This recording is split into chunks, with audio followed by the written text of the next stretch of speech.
Hello বন্ধুরা, শুভ দুপুর। নিয়তির রান্নাঘরে আপনাদের স্বাগত। আজকে আমি বানাবো ভোলা মাছের ঝাল। তো এটা ভেটকি ভোলা মাছ।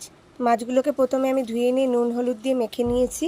এবার কড়াইতে তেল গরম করে এক এক করে খুব সাবধানে মাছগুলোকে দিতে হবে। অনেক বড় বড়, আর এই মাছগুলো খুব নরম টাইপের হয়, একটু বেশি ভাজলে ভেঙে যায়। তো হালকা ভেজে নেব, খুব কড়া করে ভাজবো না।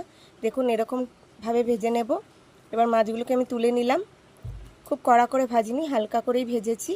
এবার ওই তেলেই আমি কালো জিরে ফোড়ন দিয়ে দেবো, কিছু বাটা মশলা দেব, টমেটো আর কাঁচা লঙ্কা বাটা দেবো, আদার্স আর কোনো কিছু বাটা দেবো না। হলুদ গুঁড়ো, স্বাদ মতো নুন, জিরের গুঁড়ো আর লঙ্কার গুঁড়ো দেব। দিয়ে ভালো করে মশলাটাকে হাই আঁচে আমি কষিয়ে নেব যতক্ষণ না তেল ছেড়ে দেবে আর কাঁচা মশলার গন্ধ যাবে। কষিয়ে নিতে হবে। আমি ভালো করে কষিয়ে নেব। ঢেকে ঢেকে এখন মিডিয়াম আঁচে দিয়ে দেবো। দেখুন আমার কষানো কমপ্লিট হয়ে গেছে, তেলও ছেড়ে দিয়েছে, কাঁচা মশলার গন্ধও চলে গেছে, কালারটা খুব সুন্দর এসছে।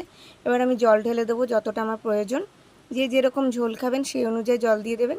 এবার ভেজে রাখা মাছগুলো আমি এক এক করে দিয়ে দেবো, খুব সাবধানে দেবেন। আর ভালো করে দিয়ে আর নাড়বো না, আমি ঢেকে দেবো। আমার সব মাছগুলো ঝোলের মধ্যে দেওয়া হয়ে গেছে, এবার ঢেকে দেবো। দেখুন আমার মাছ কমপ্লিট।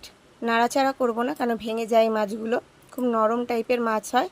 ভালো লাগলে লাইক শেয়ার কমেন্ট করবেন, পেজটিকে ফলো করে আমার পাশে থাকবেন।